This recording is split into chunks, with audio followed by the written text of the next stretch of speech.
Good morning, everyone. It's Sunday, February 2nd. Congressional candidate Jesse Mermell is our guest. Let's go on the record. She's held key positions in state government and the business community. But can Jesse Mermell turn that inside experience into a successful campaign? I know how to fight, and I know how to win. It is the eve of the Iowa caucuses. Will it be a launching pad for Elizabeth Warren or a reality check? Iowa and New Hampshire. Should they continue to vote first or say goodbye to that tradition at last?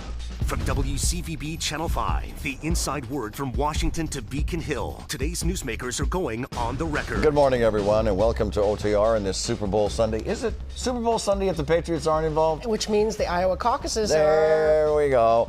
I'm Ed Harding, along with News Center 5's political reporter, Jenny. We're great to have you with us this morning. And our guest this morning is Jesse Mermell. She's a candidate for Congress in the state's 4th Congressional District. She is a Democrat. She served as former Governor Deval Patrick's communications director. She's also served as the president of the Alliance for Business Leadership and a vice president for Planned Parenthood. She was also a member of Brookline's Board of Selectmen for nearly 6 years. She holds a degree in political science from Boston College. Great to have you with us this morning. Thank you for having me. Sounds like you came for college and you never left. Is that fair to say? It's a tale as old as time. I'm certainly not the only one around here who did that. Well, thank you for being here with us today. My pleasure. So you're looking to replace a congressman who has a very well-known political name. Yes. His family's legacy is also very famous. But looking at the Joe Kennedy III specifically as a congressman, if you won, how would you be different, if at all? Oh, goodness. I mean, you say replace. I would say succeed, right? There's a difference. Congressman Kennedy has a remarkable record, and I admire him in so many ways. I have a very different set of lived experiences. Like you mentioned, I moved here for college and never left. I moved here from a small, poor farming town in rural Pennsylvania. It's a town of 5,000 people. It's the biggest town in the county. I grew up across from a cornfield and next to a dairy farm. It's a place where industry left a long time ago, coal and dairy, and there was a paper mill at the end of Main Street when I was a kid that was shut down by the time I was in high school. I have a lived experience that mirrors the southern part of this district in a very, very real way. I understand what it feels like to be from a community where opportunity left a long time ago, and it doesn't seem like anyone's looking in the rearview mirror to check on how you're doing.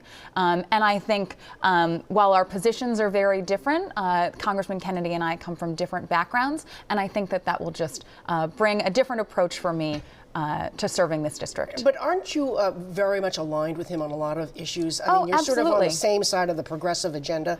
Absolutely. But we've seen so often now that lived experience makes such a difference when it comes to an approach for governing. And I think that Congresswoman Presley has shown that here in her first term in office. And when I'm spending time in Fall River and Taunton and Attleboro and other communities that are so vital to this district, I see the people I grew up with. I see my own family. And I think that makes a big difference. Are you going to endorse either Joe Kennedy or Ed Markey for the U.S. Senate race? Focused on my own race. We'll be on the ballot on the same day. I'm just trying to make it across my own finish line. What about President? I mentioned Deval Patrick in the intro, your former boss. Elizabeth Warren, the senator from Massachusetts. Have you made your mind up there? We've got an embarrassment of riches, including talented folks from Massachusetts. I have all the respect in the world for Senator Warren, and I couldn't be more proud to have served in Governor Patrick's administration and more grateful for the opportunity that he gave me. Diane Patrick, his wife, has endorsed our campaign, which also makes me very proud. So no plans to make any sort of endorsement in that race. But. All right, so let's drill down a little bit. You've worked on many issues through the years, as we said in the introduction. Abortion. Is it fair to say abortion rights is near the top of the list, or is it at the very top? First of all, let me ask you that.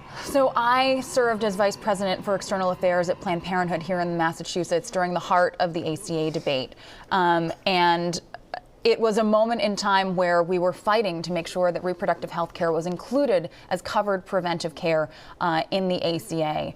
And now I look at what's about to happen in 2020. It is going to be, quite frankly, a dumpster fire around reproductive health this year. If you look at the cases that the Supreme Court has taken up, and we'll be hearing starting in March, that could frankly overturn Roe, my background or not, tackling reproductive health care and access to abortion care in particular must be at the top of the agenda. It is certainly at the top of mine. We're actually going to be, I'll give you a little tease, we're going to release our reproductive health care agenda next week, and there's a reason that it is the first piece of policy that we are releasing in this campaign, because with my background on this issue and with the incredible sense of urgency that we all must have around protecting reproductive rights, I think it's appropriate that it's the first piece of policy I understand where reproductive rights sits, what else is on the agenda? And what needs to be done on a federal level that you're looking at? Sure. I mean, I've spent 20 years building a career here in Massachusetts trying to advance policies that lift people up, that create the future that everyone in the Massachusetts 4th Congressional District deserves.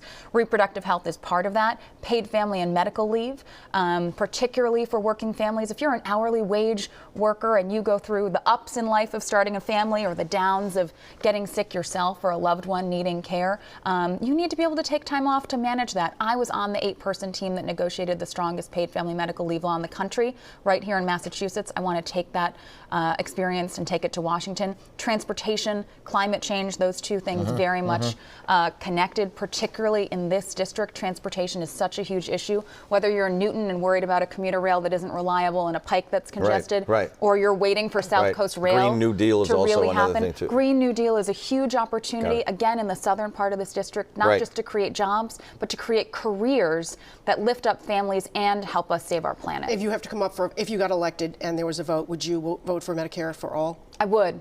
And that's regardless of what else is offered. So, you know, I look at this from what are we trying to accomplish? We're trying to make sure people are covered, they can afford the coverage they get, and they can afford prescriptions. From where I sit, Medicare for all is the best path for us to get there. I'm fully aware of the politics that will be necessary for that to be achieved, including having a supermajority in the Senate. I think paramount in this discussion is how we tackle the very real challenges people are facing, the pain people are in, literally and figuratively.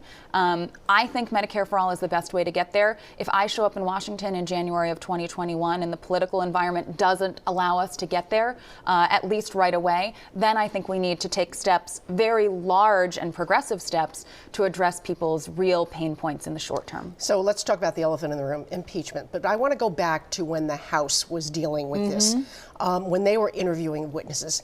If you had been a member of Congress at that particular point in time, would you have argued to take the time to subpoena John Bolton and other key White House officials?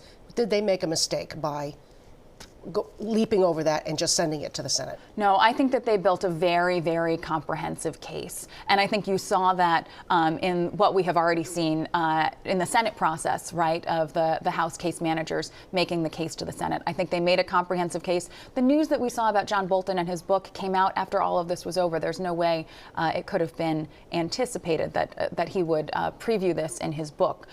So I think that they did a masterful job in the House getting those 2 articles of impeachment through. And at the end of the day, this isn't about politics. It's about accountability. It's about making sure that someone who has committed 2 impeachable offenses be held accountable for his actions for all of history.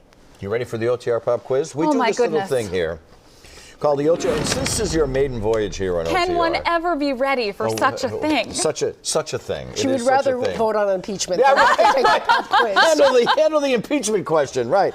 Now, we have, since this is your first voyage here on OTR, our extensive sleuthing by our OTR research department has revealed that you are a big Judy Garland fan. Very guilty, yes. If you would like to sing anything from Judy Garland, go ahead. My So goodness. we're going to start right there. Judy Garland, of course, was beloved for her work in Hollywood musicals, which included the hit song On the Atchison, Topeka, and Santa Fe. Yep. So which musical included that song? Was it Easter Parade? Was it Meet Me? The and Harvey Girls. Ask me something hard. It won an Academy Award, Can by the way. I tell you for that best song, in The Atchison, Topeka, and the Santa Yeah, Fe, yeah. was one of the first Judy Garland songs I ever heard. And if you watch the number, that she's wearing this incredible dress and she jumps up on a thing. And I used to recreate it in my bedroom as a kid. I am not cool. No, that is cool. That was very good. Okay, you ready? You're also a big Red Sox fan. Yes. Okay, so let's combine a Sox question with the 4th Congressional District. Oh, my goodness. Your district stretches all the way to the South Coast, which includes the town of Somerset. On the screen, we have 3 names. Which Red Sox fan favorite is a native of Somerset? Is it Varitek, is it Remy, or is it Evans? Oh, my goodness. Well, Yeah, I there think we go. Ding, ding, ding. Tech is from Georgia, or at least he went to school in Georgia, I believe. You're working good. Keep going. I'm going to guess Rem Dog, just because I love him. Boy, you're doing pretty good here. Oh, my She goodness. got it. She nailed it. More pop quiz and more stories about what outfit she was wearing. Judy. We'll be right back.